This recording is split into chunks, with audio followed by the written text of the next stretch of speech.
Welcome to Tilly's Trans Tuesdays. This is the most difficult installment I've ever had to write. I thought it would be about trans people and AI, and it is, but I was surprised to discover it's so much more. This is the Past 3, aka the new Past 2, aka Trans Grief.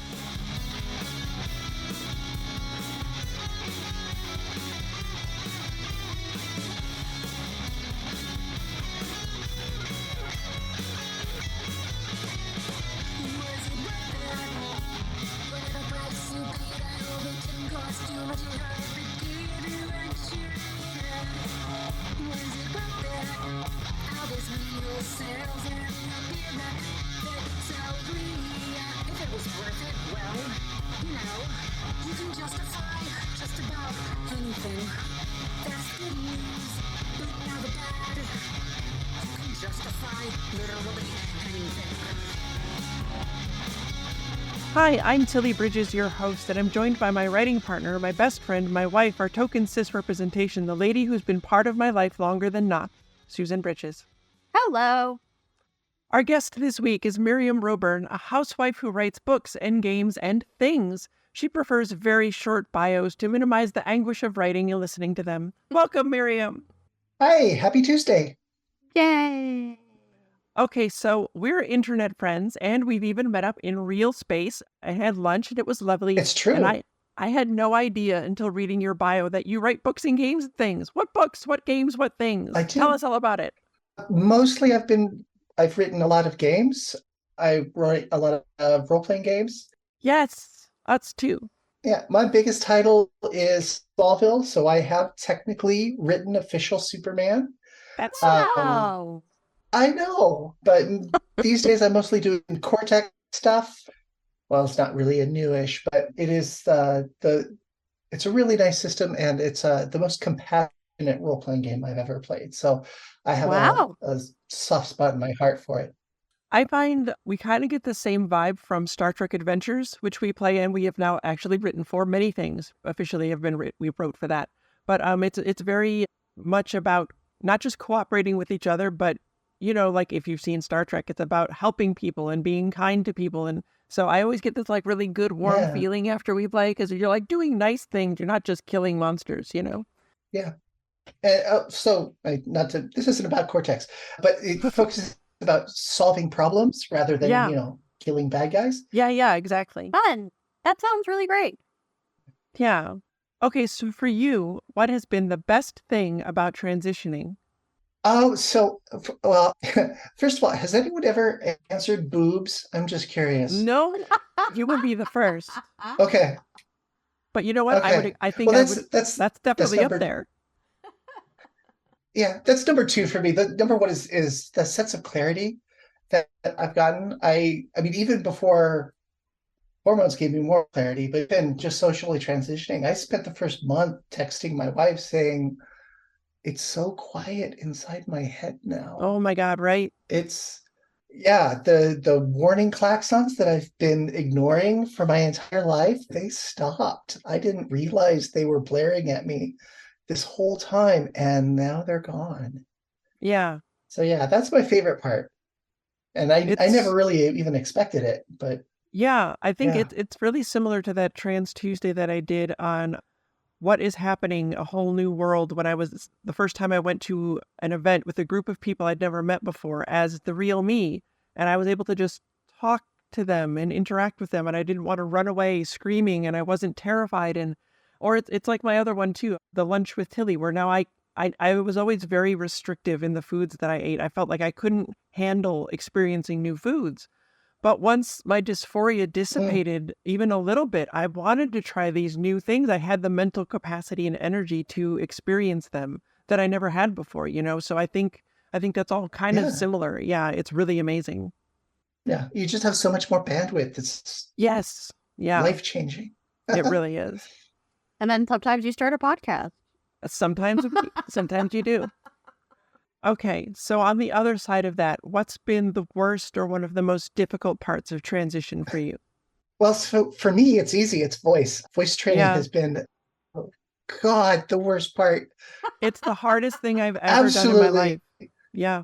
It is, and it's grueling, and it's just disorienting and discouraging, and it just keeps going on and on. Yeah. So yeah, Yeah.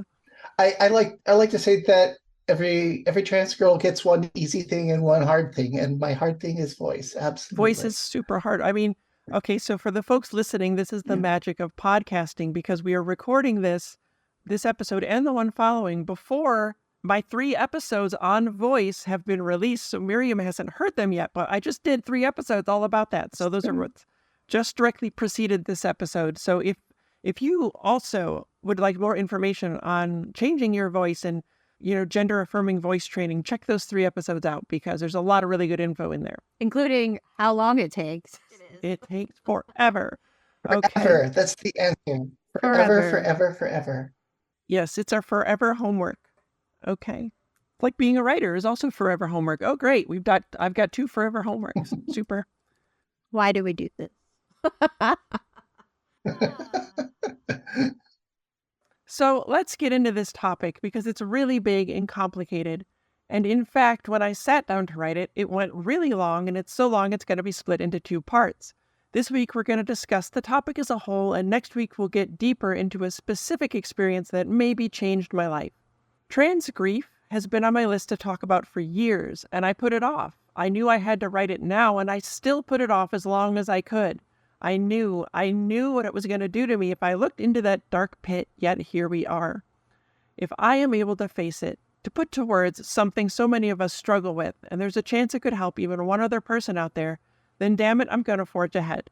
Perhaps my pain can be your gain in understanding, in compassion, in empathy. Talking about AI in the present climate is also fraught, so I'm going to please ask you to listen to these episodes, both this one and next week's conclusion, with an open mind before you yell at me.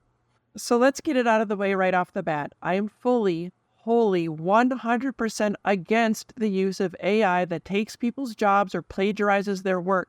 That's one of the very things the WGA and SAG-AFTRA were on strike over, and which TAG may strike over next year. If you want a little more about my own experiences out on the picket lines, see the Trans Tuesday on Proactive Allyship, aka Be an Accomplice, episode 35 of this show. But not all AI use is bad. It can be used in great ways, like to help doctors spot tumors and saves lives. There's a link to an article about that in the show notes. The problem becomes when it's used to replace people, as studios want to do for writers and actors, or when an image-generating AI is trained on an artist's work without permission to use the source material, or when Now all image-generating AI is trained, by the way. Or when text-generating AI is trained on authors' work without consent. But for years, there has been a prevalence of FaceApp among trans people long before any of these concerns about AI were known. If you're not familiar, you upload a photo to it and it will use AI to make you younger or older or hotter, problematic, or a different gender. It's dicey even in its gender swapping capabilities because it relies on gendered stereotypes to generate these images. And yet, trans people often use it out of curiosity or to help us see what might be or to help their photos look more affirming to them. And here's where I'm going to reveal that yes, I too used it before I began my medical transition. I've mentioned many times how I knew I was trans in 2015 but couldn't do anything about it until 2020. See my 3-year retrospective for more info. That was episode 29 of this show. As far back as 2017, I was using FaceApp to see what might be possible. And it was both good and bad, because it gave me hope, but it also gave me, and a lot of trans people, possibly unrealistic expectations. At first, its swaps were more subtle, and thus possibly also more realistic. The first one I ever did was part of a collage with old me and young me, because then I had plausible deniability. You see, I wasn't just doing it to swap my gender. It's just fun. Sure. Sure. We believe you. Yeah. I don't have it anymore because I deleted it, but the oldest one I kept is from 2017, and you can see it and all photos discussed in this episode in the social media and Google Doc versions of this week's topic at tilliestrans-tuesdays.com. So you're saying you don't have FaceApp anymore, but you saved some of the images FaceApp generated. Right. When I look at those images now, I don't see me or even a hint of me. I see him with a slightly gender-swapped face. It doesn't look like the real me. They are wild. I have seen these. Yeah. But at the time, it made They're my bizarre. heart Yeah. swell with hope because even what I saw in those photos seemed impossibly far away and unattainable. And I did a lot of them. I even got other apps to adjust hair and makeup and even add piercings just to see how I felt. For fun. Yeah. No other reason. Right. So Miriam, time to fess up. Did you also use FaceApp like seemingly 98.5% of trans people online? I did, but only like once or twice, because every time I gave it a picture of me, it just gave me a picture of my mom. Oh my gosh. That's a... Like, disturbingly my mom. And while I do look a lot like my mom now, that was not what I wanted to see. Yeah. So I did not get into it very heavily. That did not happen to me, but if it did, I can tell you it would have immediately scared me out forever. Oh, yeah. I mean, even I've had those moments, though, like where I'm like super tired and I look in the mirror and I'm like, Jesus Christ, I look like my mother. Oh. Yeah. It's a frightening prospect for all of us. Yeah. I was in denial about how much I looked like my mom until we recently threw them a 50-year anniversary party with all their friends and a big slideshow through the years. And all the pictures of my mom in her 30s and 40s. Oh, okay, yeah, I see it now. I'll accept it. I look like my mom. But it's slightly affirming in a little way, right? Because she's a lady, so you look like a lady. It's true. Right? Yeah. So, and I mean, it's sort of AI affirmation, but I can unlock her phone with Face ID. Oh, so wow. There's that. Wow. Really, you look like... Holy cow. Okay, well, my FaceApp photos weren't aspirational, per se, as much as just trying to see if I could find some hint of the real me, since I didn't know what she looked like. I definitely do not look like your mom. Well, thank you. I added a lip piercing to one, and I think that's interesting to note, because I don't actually want one. But even that bad AI version of pre-transition me made me feel like I had enough bodily autonomy to wonder what a piercing would be like. And that was a first. See the Trans Tuesday on Bodily Autonomy, aka my tattoo, for info on how my body never felt like it was mine. Your tattoo is so nice. Oh, thank you. Really good. Even the best photo I like ever it too. got... Oh, you're all so sweet. You're getting raises. Okay. Even the best photo I ever got from FaceApp, also included with the text versions of this topic, I still don't think looks like me. But it was maybe the closest the app ever got, and it gave me so many feelings. I can see maybe 10% of Tilly in there. And at the time, that was a first. And it made me so excited and happy. Maybe I could look like that. And then it made me feel crushed and utterly depressed because I didn't look like that and I didn't know if I ever would. And that's the double-edged sword of these things. And after this, FaceApp got an update and got quote-unquote better at its gender swaps, which means it leaned way more into gendered stereotypes. When I got the last one, I basically stopped using it because it felt ludicrous and extra painful. If you want to see some weirdo version of me as a super overly made-up runway model, check out the text versions of this topic. It is bizarre, like how much it does not look like it looks less like than any of the previous ones. Yeah. It's and that update also, in addition to being problematic in other ways, it's really, really racist because it makes you look white. I remember seeing that. A number of people of color tried it out, and it just turned them into white people. Yeah, it's the higher one always had lighter skin too. It was really bad. There are so many problems with facial recognition. Yeah, technology, like so many, you guys. Yeah, but that overly made up runway model one, I thought there was no way I could ever look like that, and it dug a hole in my heart. And to be clear, I don't want to look like that. But at the time, years away from medical transition and not knowing the outcome, it just absolutely crushed me.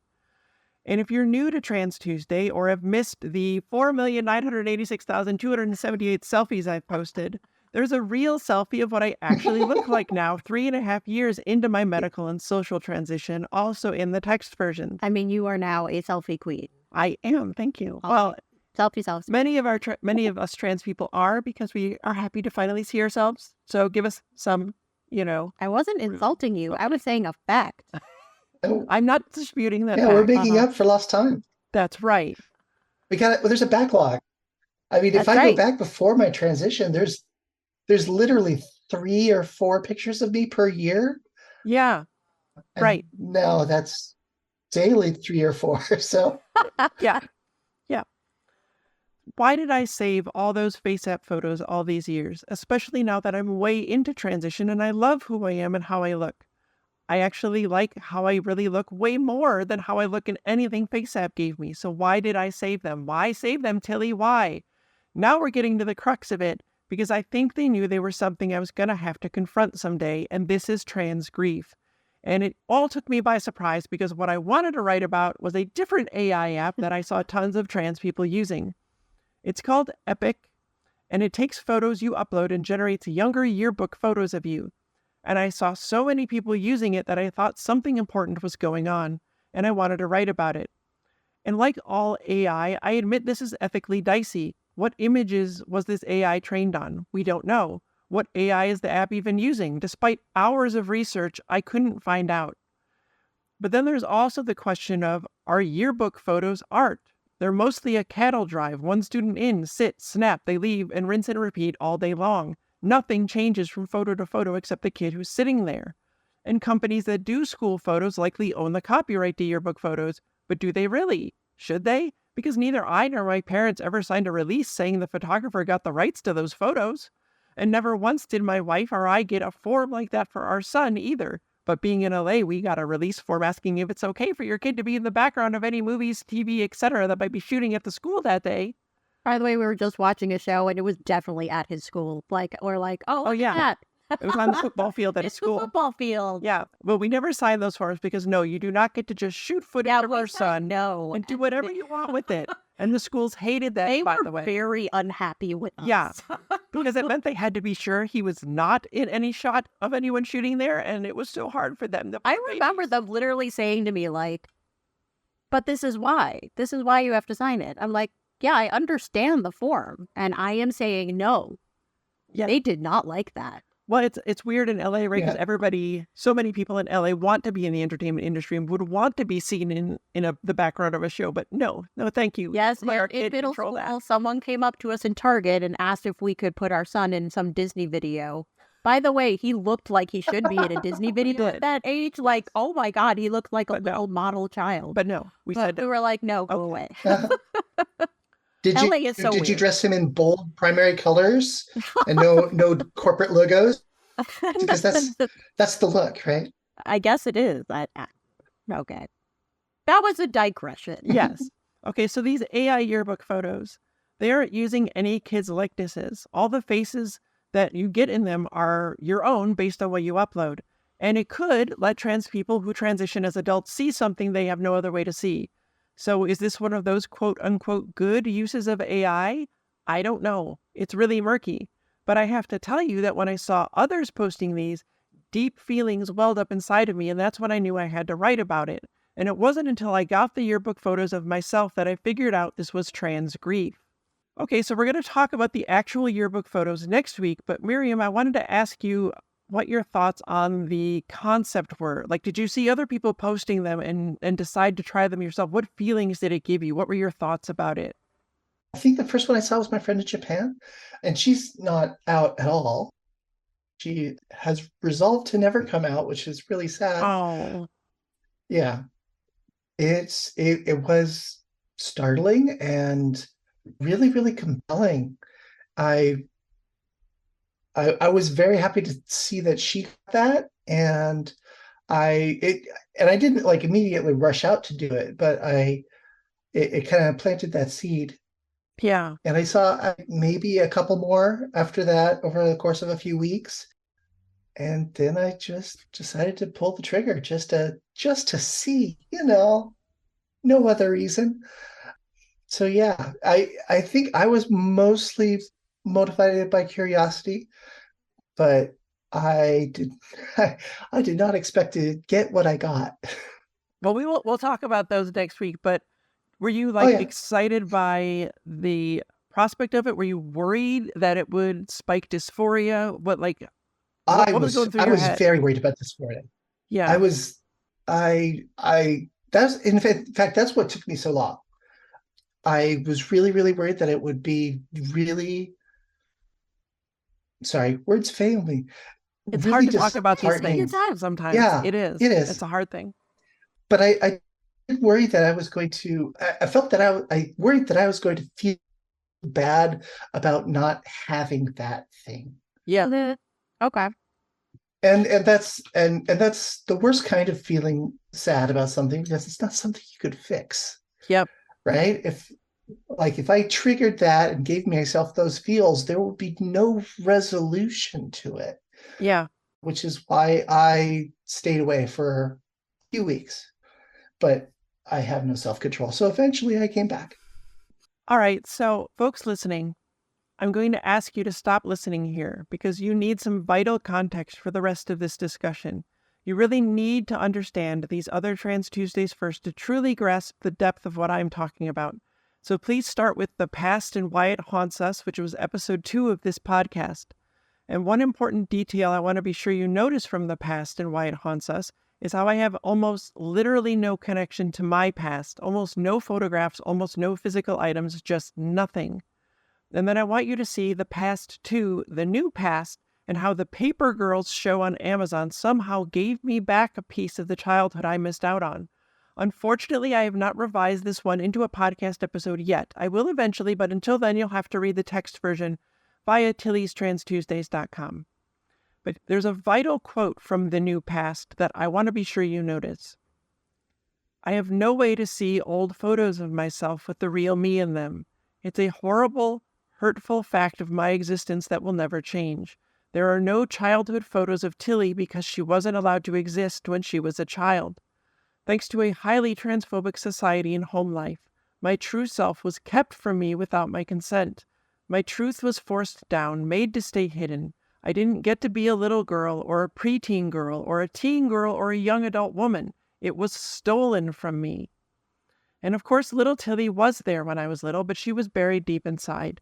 She was crushed into submission and silence by a society, a family that would not tolerate her existence.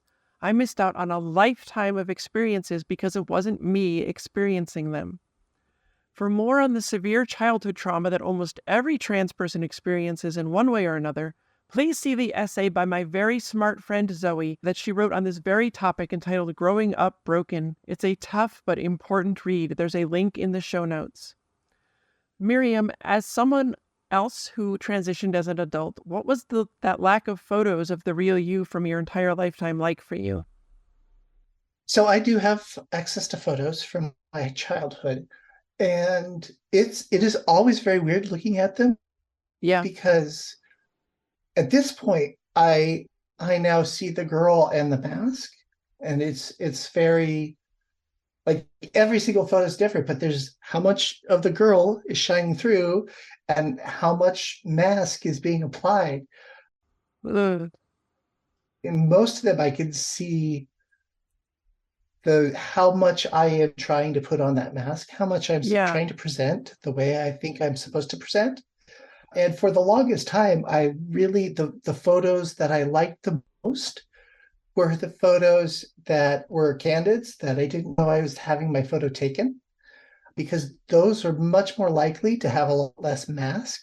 Sure.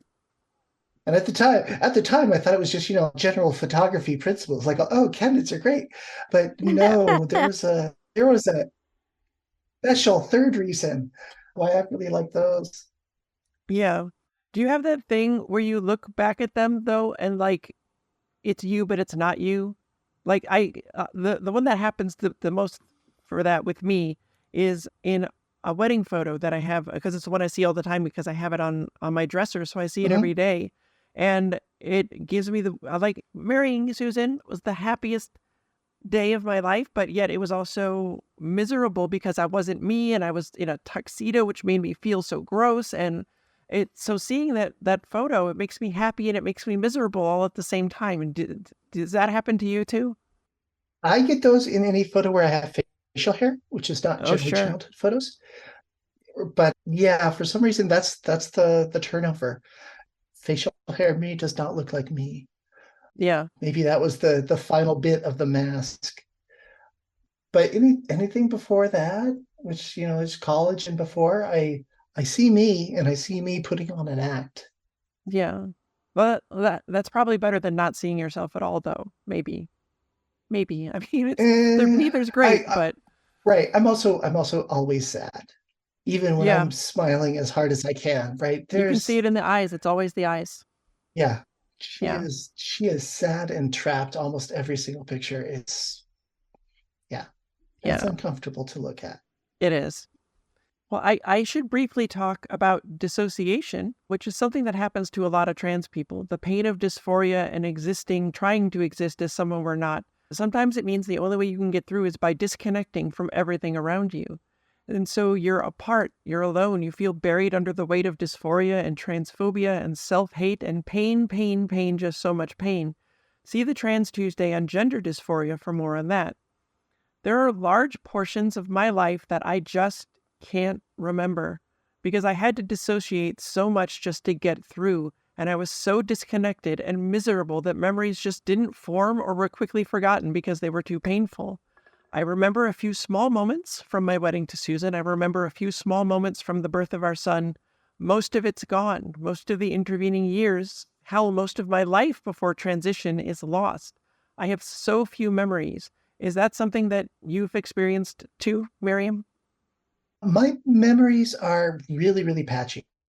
Yeah. I used to say, "Oh, I just have a Swiss cheese memory because I just can't remember things." I said the same Yeah, thing. Thanks, Scott Bakula and Quantum Leap. yeah, He did.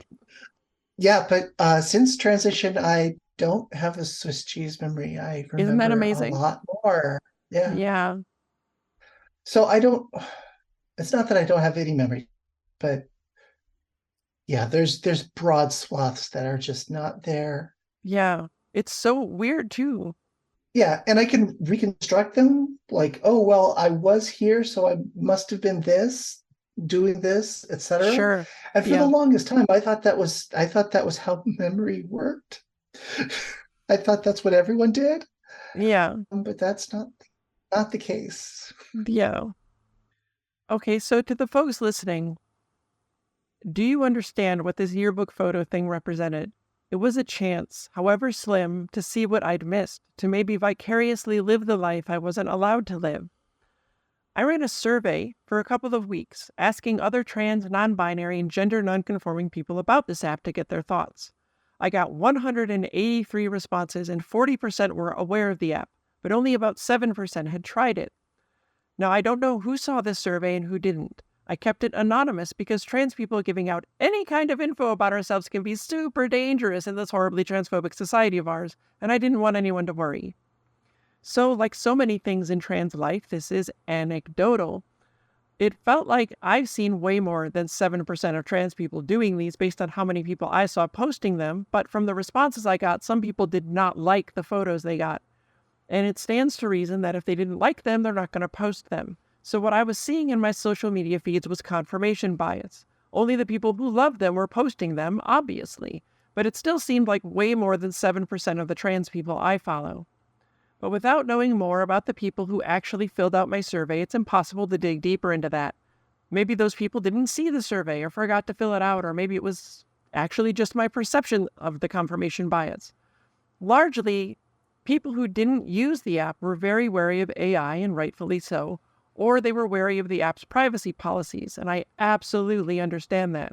The privacy issue didn't bother me personally because I post hundreds of selfies publicly across all social media. I'm sure every AI that exists has already scraped all of those for some kind of training data. I don't like it, but it feels like that's the reality. I likely wasn't giving it anything it didn't already have. But I want to share some of the comments people sent me through the survey. Some have been truncated for length but are otherwise unedited. A lot of people who hadn't used the app admitted they were still really tempted to. Here are some general thoughts about the concept. I can see the appeal, but you can't change the past. We have to embrace the present and press on into the future as our true selves. Fear of dysphoric sadness, then sadness as people started sharing them, and I kept thinking about how we'd never get that experience. As someone transitioning as an adult, sounds like a neat way to reclaim a youth I feel was taken from me. It's perhaps the least harmful use of shitty, sketchy AI there is, but it still makes me profoundly queasy. I am scared. I don't think about the past that could have been, the past that almost was. I still hate AI art, but this does sound like an amazing cause. I am surprisingly excited. I want to see younger, not depressed girl me. It's probably useful for trans folks who are very stealth. Now that was something I'd never even thought of, but for trans people who have to remain stealth, letting people think they're cis, for safety reasons, these photos could help maintain that. That's a really complicated subject all its own, though. See the Trans Tuesday on Misgendering and Passing for more on that. That is episode 34 of this show. From the people who had used the app, here's a few responses.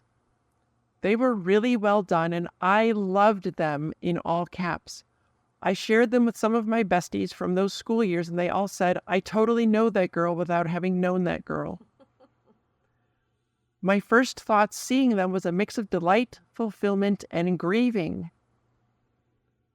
Revelatory, possibly life-changing, assisted me in seeing myself as a girl, which in turn helped see myself as a woman in the mirror. That one hits me like a ton of bricks. Oh, that was me. Oh, well, now I know who took one of the people who took my survey. I was amazed at how much it looked like me, but as a teenager, was also deeply saddened by what could have been, and I am one who never has had regret about not transitioning earlier than I did at age 53.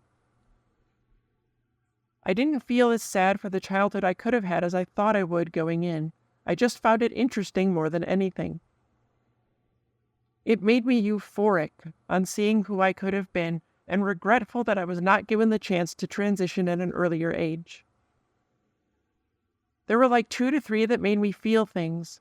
I recognized myself in them, like I was looking at a parallel universe me. To write about this phenomena, I felt I had to get the photos myself, but I have to be completely honest with you. When I saw the ones others had posted and how good they looked, I felt this longing, this pull to see if there might be something there. And when I did it, well, if you were wondering what this social media post of mine was about, it reads, I did some preliminary work for an upcoming Trans Tuesday today, and it's caught up with me, and I feel wrecked and emotionally compromised, but maybe in a good way. This is so weird, I don't even know how to process it. Stay tuned. Thanks for being here, Miriam. Absolutely. Thank you for having me. Friends, listeners, please come back next week when we're going to discuss the yearbook photos I got back and what they did to me and why. It was not at all what I expected. Tilly Bridges, end transmission. Tilly's Trans Tuesdays is hosted by Tilly Bridges and Susan Bridges, with audio editing and sound mixing by Jillian Morgan. Special thanks to Daisy and Jane for the use of Sorry Not Sorry as our show's theme music. Please stop by and show your support at daisyandjane.bandcamp.com and soundcloud.com/daisyandjane. You can find me at Tilly Bridges on Twitter and Hive, on Mastodon at tillybridges at mastodon.social, at facebook.com/TillySBridges, and on Insta at HeckYeahTillyBridges. And you can find Susan on all of those at Susan L. Bridges. The Google Doc and social media versions of this week's topic and all past topics are available at Tilly'sTransTuesdays.com. For more information, visit pendantaudio.com. Thanks for listening.